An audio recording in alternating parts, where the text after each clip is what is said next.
안녕하세요. 저는 동시통역사로 일하면서 서울에 살고 있는 40세 여성입니다.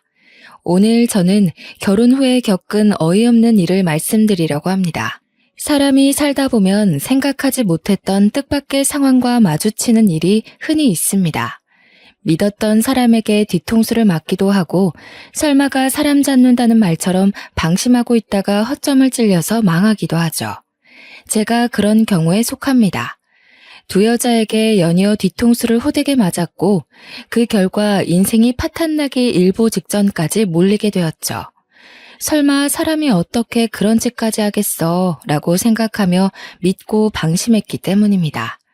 하지만 세상에는 우리들이 상상하는 것 이상으로 악독하고 파렴치한 인간들이 아주 많다는 사실을 제가 당한 억울하고 분한 사연을 통해 알려드리려고 합니다. 제 아버지는 외교관이셨어요. 주로 유럽에 있는 나라에서 근무를 하셨는데 2년이나 3년에 한 번씩 다른 나라로 가서 근무를 하셨습니다. 그래서 어렸을 때는 아버지와 같이 지낸 적이 없었어요. 그러다 제가 중학생이 될 무렵에 아버지는 미국의 한국 대사관에서 근무하게 되셨고 엄마와 저는 아버지가 있는 미국으로 가게 되었죠.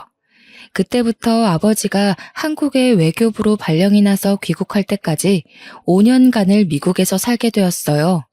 그래서 저는 중고등학교를 미국에서 다니게 되었습니다. 처음에는 미국 생활이 낯설었고 적응하기에 힘들었는데 1년 정도 지나자 영어도 어느 정도 익숙해졌고 친구들도 생겼어요.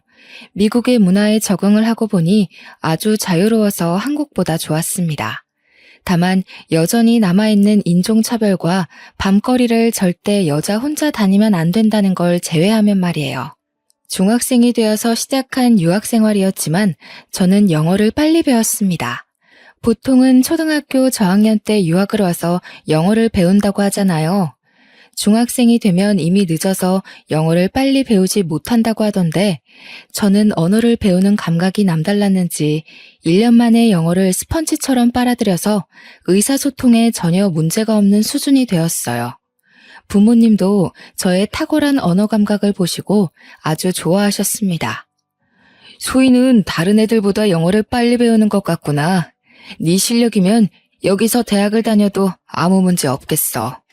아버지는 제가 미국에서 대학까지 마치게 할 생각이셨습니다. 저도 미국에서 학교를 다니는데 문제가 없어서 그렇게 할 생각이었는데 3년 뒤에 문제가 생겼습니다. 아버지께서 한국의 외교부로 들어오라는 인사발령이 난 겁니다. 아무래도 한국에 들어가야 할 것 같다. 내가 알아보니 소희만 여기 남아서 계속 학교를 다닐 방법이 없어. 인사발령이 났으니 아버지는 당연히 귀국을 해야 했지만 저랑 엄마라도 미국에 계속 살 수 있는 방법을 찾아보셨는데 그게 불가능하다고 하셨어요.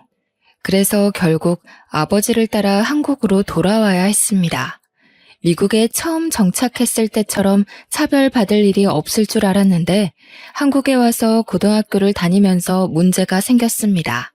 친구들이 제게 텃세를 부렸거든요. 틈만 나면 저를 무시하면서 괴롭히기 시작했습니다. 너 미국에서 살다가 왔다던데 한국말은 할 줄 알아? 친구들은 뭔가 오해를 하고 있었어요.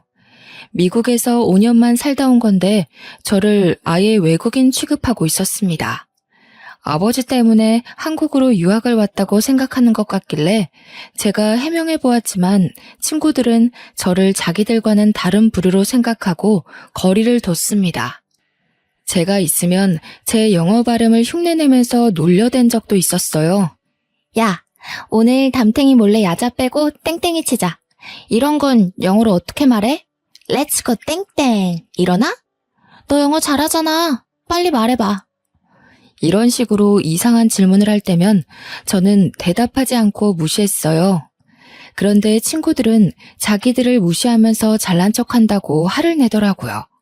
야, 사람이 말하는데 쉽냐? 네가 그렇게 잘났어? 미국에서 살다 왔으면 다야? 안 그래도 적응하기 힘든데 친구들이 시건방지다고 놀리고 왕따를 시키자 더 이상 버틸 수 없었습니다. 제 편을 들어주는 친구 하나 없으니까 밝고 활동적이었던 성격이 말이 없고 내성적인 성격으로 변해갔습니다. 저희 엄마도 그 사실을 알아차리고 아버지와 상의를 하기도 했죠. 여보, 소희가 걱정이에요. 학교 생활에 통 적응을 못하는 것 같아요. 그래? 어떻게 하지? 다른 데로 전학이라도 보내야 하나? 내가 학교에 찾아가서 상담해 봤는데 내년이면 3학년이라 전학도 안 된다고 하더라고요. 설사 전학을 간다고 해도 그 학교에서 잘 적응한다는 보장도 없고 이걸 어쩌면 좋아요. 그렇다고 풀이 잔뜩 죽어있는 애를 그냥 내버려둘 수도 없으니 큰일이야. 날마다 부모님께서 저를 걱정하시는 소리를 들었지만 따돌림 문제를 해결해 주시지 못했죠.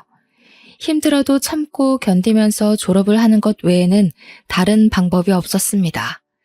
아버지께서도 아무리 찾아도 방법이 없으셨는지 저를 따로 불러 달래기 시작하셨습니다. 소희야, 1년만 참고 졸업하자. 졸업하고 미국에 있는 대학으로 유학 가면 다 해결될 거야. 힘들어도 어쩌겠니? 참고 이겨내야지. 아버지께서 고등학교만 졸업하면 미국으로 유학을 보내줄 테니 1년만 참으라고 했어요. 몇 달 뒤에 3학년이 되자 저는 유학 전문 컨설팅 업체의 도움을 받아서 본격적으로 유학 준비를 하게 되었습니다. 소희가 워낙 영어에 능통하고 공부도 잘해서 아이비리그 대학도 도전해 볼 만한 것 같습니다. 부모님께서 말하신 이 대학이랑 이 대학의 원서를 접수해 보면 어떨까요? 유학업체 관계자분께서 제 실력이면 미국의 스카이로 불리는 인류 대학도 가능하다고 하셨습니다. 그래서 저는 지긋지긋한 한국을 떠나기 위해 이를 악물고 미국 대학 진학에 필요한 준비를 하기 시작했습니다. 그때는 저를 괴롭히는 친구들이 있는 한국이 너무 싫었거든요. 얼마나 미국이 그리웠는지 미국 학교 친구들과 할로윈 파티를 하고 축제를 즐겼던 추억들이 꿈에 보일 지경이었어요. 제발 미국에 갈 수 있길 빌며 1년간 치열하게 준비한 끝에 예일대학으로 유학을 갈 수 있게 되었습니다. 대학에 진학하기로 하고 짐을 싸려고 하니까 엄마가 엄청 걱정하시더라고요. 소희야, 진짜 가야 하니? 아무리 전에 살았다곤 하지만 너 혼자 잘 지낼 수 있겠어? 괜찮다니까 몇 번을 말해. 내가 미국에서 안 살아본 것도 아니고 걱정하지 마. 제가 이렇게 말해도 엄마가 끝까지 걱정이 되셨는지 출국하는 제 손을 잡으며 울기까지 하셨습니다. 그 전에는 부모님과 같이 살았기에 문제가 없었는데 이제는 저 혼자 미국에서 살아야 하니까 불안하셨나 봐요. 그래서 엄마를 꼭 안아주며 울지 말라고 다독였습니다. 엄마, 애같이 왜 울어? 나도 이제 성이냐. 딴 생각 안 하고 공부만 해서 통역사 돼서 올 테니까 기다리고 있어. 만약 한국이 싫어서 유학을 가는 것이 아니었습니다. 동시 통역사로 장래 희망을 정해놨기 때문에 저는 꼭 유학을 가야만 했죠.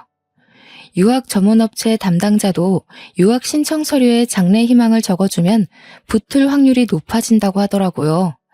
왜 미국 대학에 가려고 하느냐? 유학 생활이 너의 장래 희망에 어떤 도움이 되느냐와 같은 질문에 답을 해야만 했는데 제 생각을 읽었는지 업체 관계자가 동시 통역사라는 말을 꺼냈습니다. 유학 신청서에 내가 목표로 하는 일이 따로 있다고 적어야 돼. 예를 들자면 동시 통역사 같은 직업들을 적어주면 좋을 거야. 그 말을 듣고 저는 동시 통역사가 되기를 원한다고 적었어요. 그렇게 대학 생활을 하면서 통역사가 되기 위한 공부를 했고 국제적으로 인정받을 수 있는 자격증도 얻었습니다. 정신없이 4년을 보내고 통역사 자격을 얻고 나니 갑자기 외롭다는 생각이 들었어요. 유학 초창기만 해도 미국이 마냥 좋았는데 막상 4년이 지나고 보니 이젠 고국인 한국이 너무 그리워지더라고요. 그래서 저는 동시 통역사를 필요로 하는 미국 회사로 취업하거나 시민권을 얻어서 눌러 앉을 수 있었지만 한국행을 선택했습니다. 갑자기 한국으로 간다니까 친구들도 절 붙잡는데 당연히 아버지께서도 절 말렸죠. 제가 오랜 고민 끝에 한국행을 통보하니까 아버지께서 한숨을 쉬며 말씀하셨습니다. 너도 이제 성인이니 여러 가지 고려해서 결정한 거겠지만 기왕 나간 김에 미국 시민권을 따는 게 어떠겠니? 다시 한번 생각해봐라. 나중에 후회할 거다. 아버지, 전 얼른 한국 가고 싶어요. 이제 혼자서 사는 거 지긋지긋해졌단 말이에요. 그리고 저도 무턱대고 한국 가겠다는 거 아니에요. 스카웃 받은 곳이 있어서 그곳으로 갈 거예요. 아버지가 가길 원했던 미국 대기업은 아니었지만 한국에서 이름만 대면 누구나 알 법한 땡땡그룹과 동시 통역사 계약을 하게 되었거든요. 몇 분 동안 전화 실랑이를 펼친 끝에 결국 아버지께서 두 손 두 발을 드셨습니다. 땡땡그룹에서 3년 동안 일을 하고 있었을 때였을까요? 제가 30을 바라볼 때쯤 남편을 만나게 되었어요. 영국에서 열린 무역 박람회장에서 마케팅 팀장이었던 남편을 처음 만나게 되었습니다.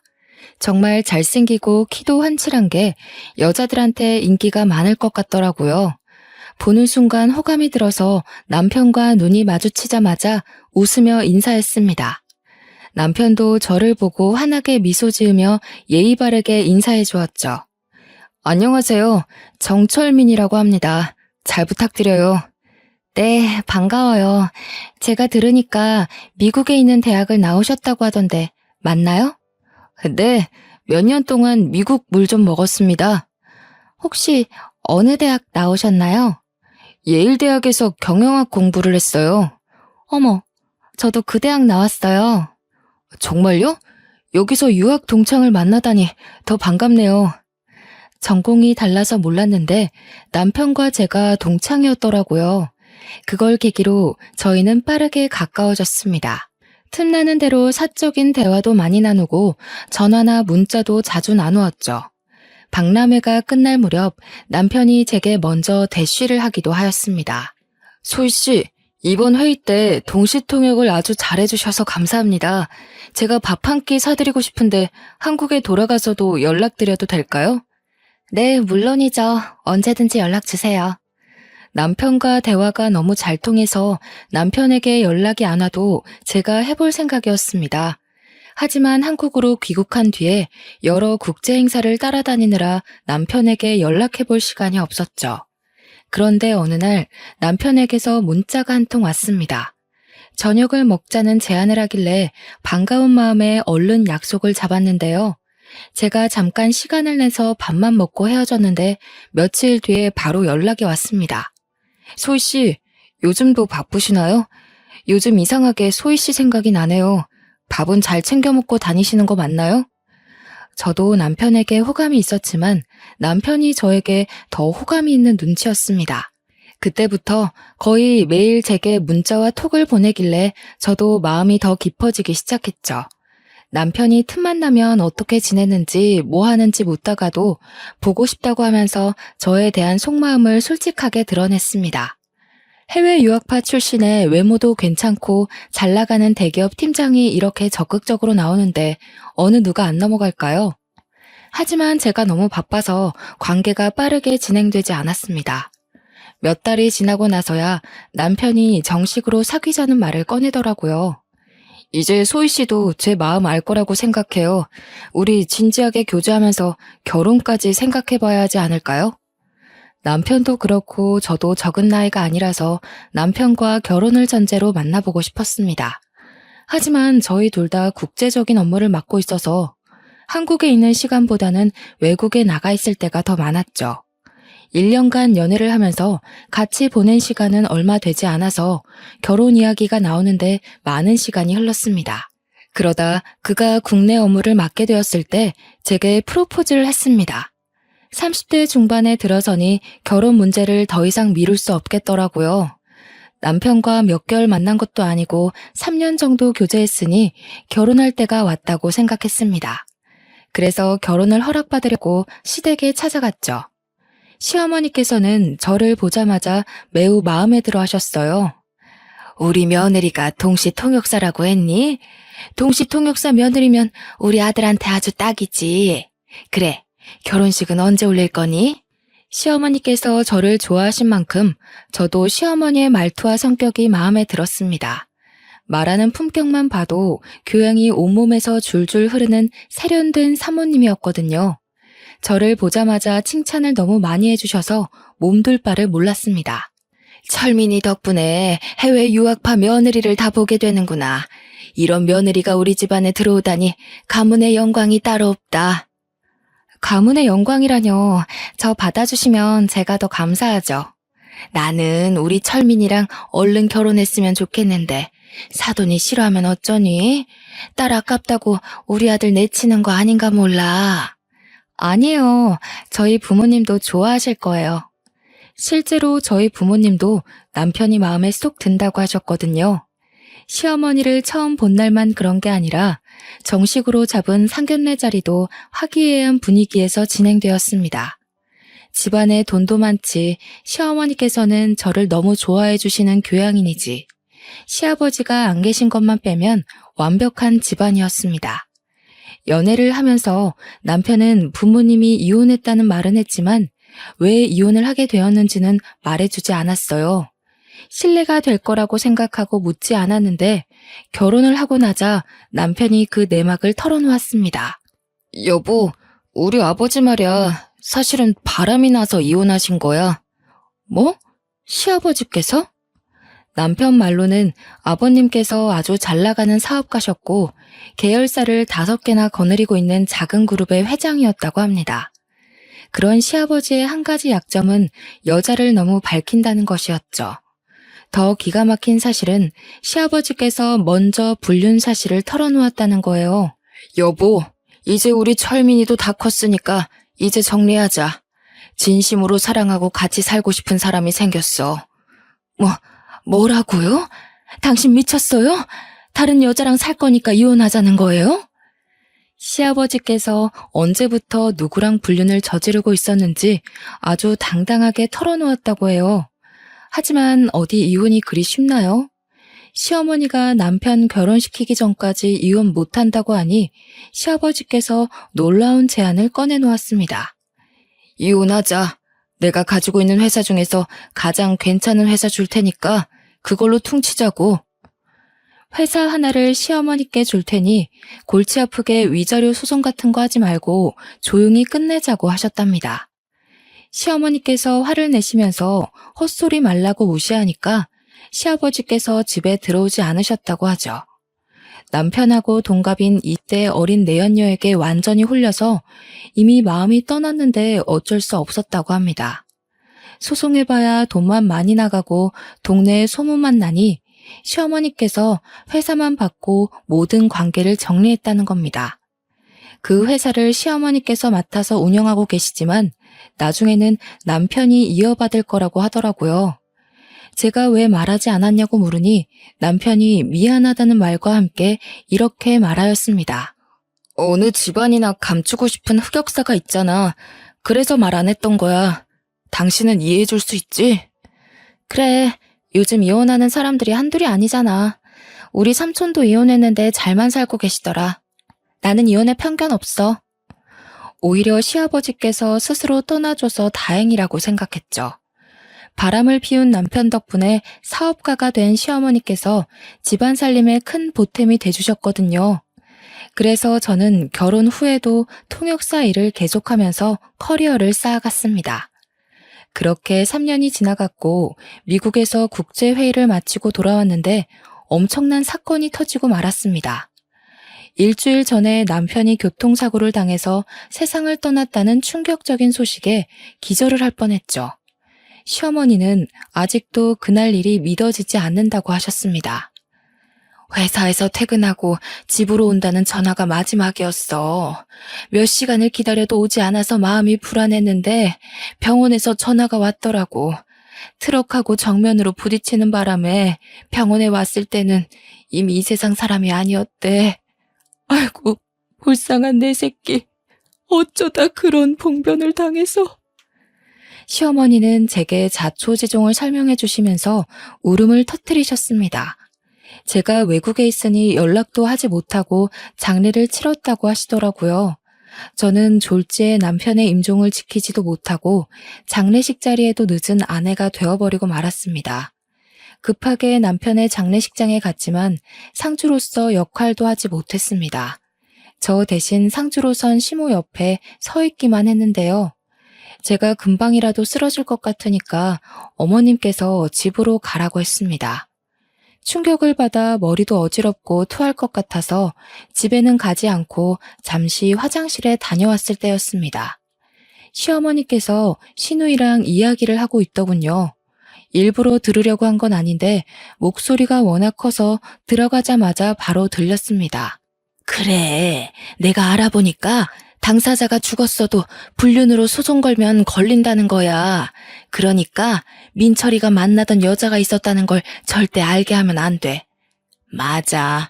이제 곧 남남이 될 텐데 돈 아깝게 위자료 물어줄 필요는 없잖아. 맞아, 엄마. 굳이 그럴 필요는 없지. 그런데 어떻게 숨기려고 그래? 들키면 어쩌려고.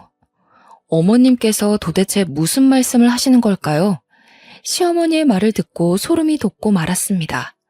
아무리 어머님이 하시는 말씀을 훔쳐들어도 남편에게는 내연녀가 있었고 그걸 시어머니도 알고 있었다는 소리 같았습니다. 며칠 동안 패닉 상태에 빠져서 아무것도 하지 못하고 집에 누워 있어야 할 정도로 정신적인 충격을 받았죠. 그때 보험회사에서 전화가 한 통 왔습니다. 안녕하세요. 땡땡 보험사 김주민 팀장입니다. 정철민 씨 아내분 되시죠? 사망보험금 지급 문제로 연락을 드렸는데 경황이 없으시겠지만 보험사에 한번 들려주시길 바랍니다. 네? 보험사요? 저희 남편 사망보험금이... 그제서야 죽은 남편 이름으로 가입했던 생명보험이 생각나더군요. 남편 사망 시 보험금은 제가 받기로 되어 있었습니다. 지금 남편분 사망사고에 대한 경찰 조사는 끝났지만 저희 쪽 조사는 아직 진행 중입니다. 거기에 관련된 보고를 드리려고 하는데요. 언제쯤 뵐 수 있을까요? 보험회사로 가보니 사고조사 담당자가 사망사고의 경우에는 경찰 조사와는 별도로 보험회사에서 다시 조사를 한다고 하더라고요. 보험금을 노린 자살이나 타살 사례가 워낙 많아서 면밀하게 들여본다고 하셨습니다. 그래서 얼마나 걸릴까요? 보험금 지급이 걸린 문제여서 경찰보다 더 철저하게 조사합니다. 그래서 조금 더 기다리셔야 합니다. 한 달은 걸릴 것 같은데 우선 사고 당시에 같이 계셨던 여성분도 저희가 불러서 증언을 들어야 하고. 네? 같이 있었던 여성이라고요? 네, 경찰 조사에는 동승한 여성이 있었다고 적혀 있었습니다. 그게 누구죠? 그건 저희가 말씀드릴 수 없습니다. 경찰 쪽에 문의드려도 저희처럼 안 된다고 하실 거예요. 대신 담당자분께서 사고에 대한 대략적인 설명은 해주셨습니다. 자세히 들어보니 시어머니께서 하신 말과 전혀 달랐습니다. 남편이 퇴근하고 혼자 집으로 가다가 사고가 났다고 했는데 사실 양평에서 사고를 당했다고 하더라고요. 저희 집과는 정반대에 있는 곳이었습니다. 그래서 저는 바로 경찰서를 찾아가서 남편의 사고를 조사했던 경찰관을 만났습니다. 경찰관 분께서 제 신분을 확인하고 서류에 사인을 하라고 한 다음에 남편이 어떻게 사고를 당해서 죽게 되었는지 자세하게 말해주셨죠. 경찰에서는 이미 종결된 사건이니까 전부 말씀드릴게요. 먼저 동승했던 여성분이 있었던 건 사실입니다. 사고가 난 다음에 신고도 그 여성분이 했으니까요. 여기 그 여성분이 증언한 내용입니다. 내연녀의 말에 따르면 그날 남편과 같이 양평으로 드라이브를 갔다고 합니다. 같이 저녁을 먹을 동안 내연녀는 맥주를 좀 마셨고 남편은 술을 먹지 않았다고 해요. 식당을 나와서 바람을 쐬려고 드라이브를 하는데 내연녀는 맥주를 마셔서 화장실이 급해졌다고 하죠. 그래서 국도변 갓길에 차를 잠깐 세워놓고 내연녀는 풀숲으로 들어가서 볼일을 봤다고 하는데요. 급한 용무를 마치고 숲에서 나오는데 갑자기 대형 트럭 한 대가 남편이 타고 있던 차를 뒤에서 들이박았다고 합니다. 졸음 운전을 하던 트럭 기사가 갓길에 서 있던 남편의 차를 그대로 박아버렸다는 거죠. 그 사고로 남편이 타고 있던 자동차가 트럭 밑에 깔려버렸고 남편은 현장에서 바로 사망했다고 들었는데요. 당연히 저는 사건의 진실을 듣자마자 내연녀가 누구인지 물었습니다. 죄송하지만 그 여성분의 신원에 대해서는 저희도 알려드릴 수가 없습니다. 제가 알려달라고 매달렸지만 끝까지 알려주지 않더군요. 경찰서를 나오는 제 머릿속은 혼란스러워졌어요. 남편이 외도를 하고 있을 거라고 상상조차 안 해봐서 충격은 더 심했습니다. 죽은 남편을 상대로 불륜 소송을 해야 하나 싶었지만 당사자는 이미 죽고 없어졌는데 그렇게까지 해야 하나 싶었습니다. 하지만 남편의 불륜을 알고 있었으면서 돈을 아끼려고 거짓말을 한 시어머니가 괘씸하다는 생각이 들었어요. 그래서 변호사를 만나 어떻게 해야 하는지 상의하고 있는데 갑자기 모르는 여자에게 전화가 왔습니다. 여보세요? 최소희 씨 본인 맞으시나요? 네, 그런데요. 누구시죠? 저는 소희 씨 남편이랑 내연관계 가졌던 여자예요. 네? 뭐라고요? 내연녀에 대해 어떻게든 알아내려고 변호사를 찾아간 건데 내연녀가 제 발로 찾아온 겁니다. 카페에서 만나서 이야기하자고 하길래 떨리는 심정으로 내연녀가 문자로 보내준 주소로 찾아갔죠. 내연녀를 실제로 보니 남편이 한눈에 반해서 넘어갈 만해 보였습니다. 얼굴도 몸매도 저보다 더 나아 보였거든요.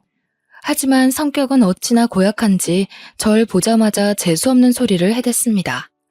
얼뚱이 서서 뭐 하세요? 시간 없으니까 얼른 앉으세요. 우리가 아주 불편한 관계라는 거 알아요. 하지만 그 사람은 이미 이 세상을 떠나고 없는데 우리끼리 싸워봤자 무슨 소용이 있겠어요? 내연녀는 뻔뻔하게 나오니까 코웃음이 절로 나오더군요. 제가 어이없는 표정으로 콧방귀를 뀌고 있는데도 내연녀가 꿋꿋하게 제게 제안을 했습니다. 소희 씨 시어머니도 저에 대해 알고 있어요. 그걸 증명하면 죽은 남편이 아니라 시어머니를 상대로 위자료 청구를 할 수 있다고요. 그래서요? 지금 위자료 청구해서 반반씩 나누기라도 하자는 거예요? 잘 아시네요. 제가 도와드릴 테니까 위자료 5대5로 나눠요. 그쪽도 억울해서 이대로 넘어가기 싫잖아요? 뭐가 그렇게 당당해요? 시어머니 골탕 먹일 증거라도 가지고 있어요? 제가 이렇게 물으니까 내연녀가 녹음 파일을 몇 개 들려주었어요. 내연녀가 시어머니와 나눈 대화를 몰래 녹음했더라고요. 녹음본은 당연히 내연녀와 남편이 저 몰래 만나고 있는 걸 잘 숨기고 있으라는 내용이었죠. 소희 씨가 해외 출장 가면 저희 둘이 같이 살았어요. 아파트 근처에 있는 CCTV도 증거로 내세요. 저희가 들어간 시간대에 시어머니도 자주 집에 들린다는 거 증명할 수 있을 거예요. 내연녀 말로는 시어머니께서 저보다는 자기를 며느리로 앉히고 싶다는 말을 자주 했다고 하더라고요. 저는 그 말을 믿지 않았지만 내연녀는 시어머니가 제 뒷담을 한 것까지 녹음해놓고 있었습니다. 최소희 그 애는 툭하면 비행기 타고 날라버리니? 마누라가 옆에 있어야 마누라지. 1년의 절반은 외국에 나가 있는 년이 무슨 마누라야? 혜정이 네가 우리 철민이 잘 챙겨주거라. 내가 기회 와서 확 이혼시켜버릴 테니까. 녹음 파일을 듣고 있던 저는 겉과 속이 다른 시어머니의 모습에 분노가 치밀어 올라서 견딜 수가 없었습니다. 제 앞에서는 간이고 쓸개고 다 내줄 것처럼 굴더니 남편 내연녀 앞에서는 제 욕을 대놓고 했더라고요. 어때요? 이제 제 말 믿겨지시죠? 우리 이대로 한편해요. 이 정도면 증거로도 충분할 것 같은데. 내연녀보다 시어머니에게 복수심이 드는 건 왜일까요? 녹음본을 들은 순간 속이 부글부글 끓더니 눈앞에 있는 여자가 꼭 제 편처럼 보였습니다. 내연녀의 말이 사실이라면 시어머니를 상대로 위자료 청구 소송을 해도 승산이 있을 것 같았죠. 그래서 원하는 게 뭐예요? 아무 조건 없이 본처 앞에 나타나서 제 소송을 돕겠다고 할 리는 없을 것 같은데. 5대5로 반띵하자는 소리 했잖아요. 돈이 급해서 그런 거죠. 별일 있겠어요? 내가 정철미 믿고 이것저것 돈 질러놓은 게 많이 있는데 갑자기 죽어버려서 다 내 빚이 돼버렸잖아. 진짜 미친놈 아니야? 시집 오라고 해놓고 죽어버린 놈이 어딨어? 그 말을 들은 순간 정말 정신 나간 여자라고 생각했죠. 하긴 본처한테 머리카락 쥐어뜯기고 재산 탈탈 털릴 수도 있는데 기어코 찾아온 거 보면 하루살이 인생을 사는 것 같았습니다. 급한 불만 끄는 데에 온 정신이 팔려서 아슬아슬한 승부수를 둔 것 같았는데요. 이렇게 비정상적인 여자 때문에 시어머니께 복수를 할 수 있게 되었습니다. 그리고 상간녀 소송을 하지 말아달라고 계약서까지 써달라고 하더군요. 저는 생각해본다고 말하고 남편 내연녀와 헤어진 다음에 머릿속으로 계산을 해봤습니다. 시어머니에게 위자료를 받아내고 보험금을 받는다면 시댁에 복수도 하고 관계를 완전히 정리할 수 있을 것 같았어요. 그러다 얼마 후에 보험사의 연락을 받고 내연녀가 제안한 대로 하기로 결심했습니다. 하지만 내연녀에게 연락해서 만나기 전에 시어머니에게 소송을 할 거란 말을 먼저 하면서 사과를 받아야 할 것 같아서 시댁에 먼저 갔습니다. 평소처럼 도어락 문을 열고 들어가니 시어머니께서 뜻밖의 손님과 같이 있는 게 보였습니다. 바로 제가 만났던 남편 내연녀였죠. 안방에서 둘이 뭐가 그리 좋은지 히히덕거리고 있더라고요. 어머님, 그년 아주 바보더라고요. 내가 하는 말을 그대로 믿더라니까요. 그년이 영어만 잘하지 다른 건 아무것도 몰라.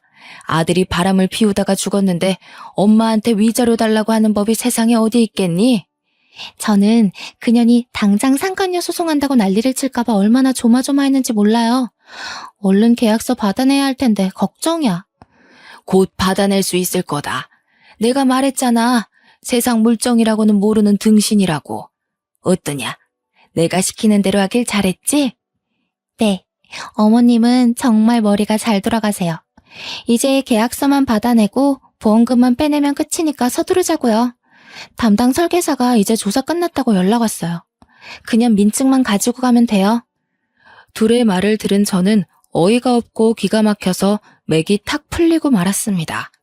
다리에 힘이 빠져서 주저앉을 것만 같았는데 겨우 정신을 차리고 내연녀와 시어머니가 대화하고 있는 목소리를 녹음해놨습니다. 그리고 급히 시댁을 빠져나왔는데요. 내연녀와 시어머니가 한패였다니. 제가 남편 사망 사건의 경위를 캐고 다니는 걸 안 시어머니가 내연녀를 시켜서 계약서에 사인을 받아놓으려고 했던 겁니다. 그리고 제가 내연녀를 발견해 상간녀 소송을 걸더라도 이기려고 했던 거죠. 변호사를 찾아가서 들어보니 짐작했던 대로 남편이 사망했기 때문에 시어머니에게 위자료 청구 소송으로 민사상의 책임을 묻는 건 불가능하다고 하더라고요. 다만 당사자가 사망했어도 상간녀를 상대로 소송은 얼마든지 가능하다고 했습니다. 이걸 알고 있던 그 인간들은 저한테 계약서를 받아내서 상간녀 소송을 막으려고 했던 거죠. 며칠 후에 내연녀에게 연락해서 생각을 정리했다고 만나자고 했습니다. 내연녀와 저는 처음 만났던 카페에서 다시 얼굴을 마주하게 됐죠. 저는 내연녀를 보자마자 상간녀 소송장을 꺼내서 그년 얼굴에 던져버렸습니다. 이게 뭔지 알아? 상간녀 소송장이다. 내가 미쳤다고 다른 사람도 아니고 내연녀 말을 믿어주겠니? 상간녀 소송이 시작이니까 정신 똑바로 차리고 있어. 네가 가지고 있는 재산 탈탈 털어줄 테니까. 뭐? 지금 무슨 소리 하는 거야? 상간녀 소송이라니? 내가 네 시모랑 하는 말 다 들었어. 이제 그 할머니 내 시어머니 아니야. 네가 가져. 내가 너랑 네 시모 빈털터리 만들어줄 테니까 기다리고 있으라고. 네가 진짜 정신이 나갔구나. 무슨 증거로 상간녀 소송을 걸었는데? 내가 준 녹음본? 그거 하나만으로 소송 성공할 것 같아?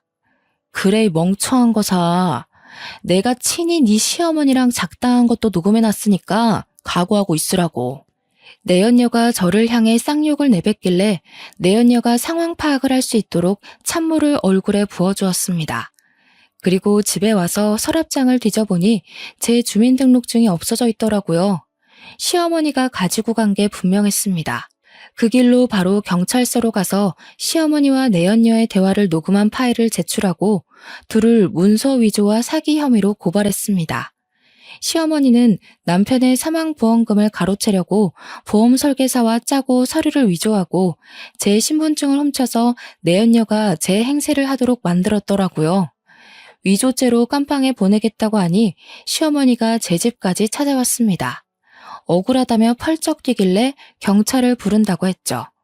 그랬더니 이번엔 내연녀 탓을 하며 제게 매달리더군요. 나는 널 속이려고 한 게 아니다. 철민이랑 바람핀 년이 나한테 협박해서 그랬어. 나는 시키는 대로 했을 뿐이야. 나는 아무 잘못도 없으니까 한 번만 봐주라, 응? 봐주긴 뭘 봐줘야죠? 내연녀보다 더 나쁜 게 어머님이에요. 어머님 양심이 있으면 제대로 죗값 받으면서 제 인생에서 나타나지 말아주세요. 소희야, 왜 그러니? 왜 내 말을 안 믿어줘? 나보다 내연녀 말을 믿는 게 이상한 거야. 그래, 그 녹음본. 그 녹음본도 내연녀가 위조한 거다. 그러니까 나 좀 살려줘. 위조한 거라고요? 말도 안 되는 소리 하지 마세요. 제가 어머님 말을 믿을 것 같아요. 경찰 불렀으니까 나중에 법정에서 보게요. 안 돼. 진짜로 경찰을 불렀다고? 이 우라질 같은 거사. 감히 날 신고해? 내가 밥 해주고 집 지어준 건 생각도 안 하니? 부모같이 대해줬건만 근본도 없는 년이. 결국 제가 부른 경찰이 와서 시어머니를 끌고 가는데도 끝까지 자기는 아무 잘못 없다고 욕설을 내뱉더라고요. 그렇지만 경찰이 조사 과정에서 확보한 증거를 들이대자 그제서야 잘못했다고 울고불고 난리를 치면서 제게 보험금을 돌려줄 테니 용서해달라고 빌었습니다. 하지만 이건 돈이 문제가 아니라 인간이 가져야 할 양심과 법적인 문제였어요. 아무리 돈에 눈이 멀어도 미망인이 된 며느리를 속이고 내연녀와 편을 먹다녀. 시어머니가 더 이상 사람으로 보이지 않았고 도저히 용서할 수 없었습니다. 내연녀는 물론 시어머니에게 위자료 소송을 걸었는데요. 내연녀와 시어머니는 제게 거액의 위자료를 물어줘야 했습니다. 그리고 민사상의 책임을 졌으니 이젠 법이 정한 형사상의 책임을 질 차례였어요. 시어머니와 내연녀는 구속되어서 법의 심판을 받게 되었습니다. 자기 꾀에 자기가 빠진다는 말처럼 자신의 잘못을 피하려고 무리를 해서 머리를 굴리다 보면 자승자박의 꼴이 되기 마련입니다. 잘못된 행동을 하지 않는 게 가장 좋겠지만 잘못을 저질렀다면 잔머리를 굴리면서 피하려고 하지 말고 솔직하게 잘못을 인정하고 그에 합당한 대가를 치러야 한다고 생각해요. 그렇지 않으면 더 큰 화가 반드시 돌아온다는 걸 기억하시길 바랍니다. 저는 깜빵에서 썩어가고 있는 시어머니와 내연녀를 보며 오늘도 정의롭게 살아가야 한다고 느끼고 있습니다. 제 할 거 열심히 하면서 기회가 되면 좋은 사람 만나가며 즐겨야죠. 상처를 너무 많이 받아서 제 팔자의 결혼은 무리일 것 같습니다. 끝까지 읽어주신 모든 분들은 저랑 다르게 가족들과 행복하게 잘 지내시길 바랍니다. 감사합니다.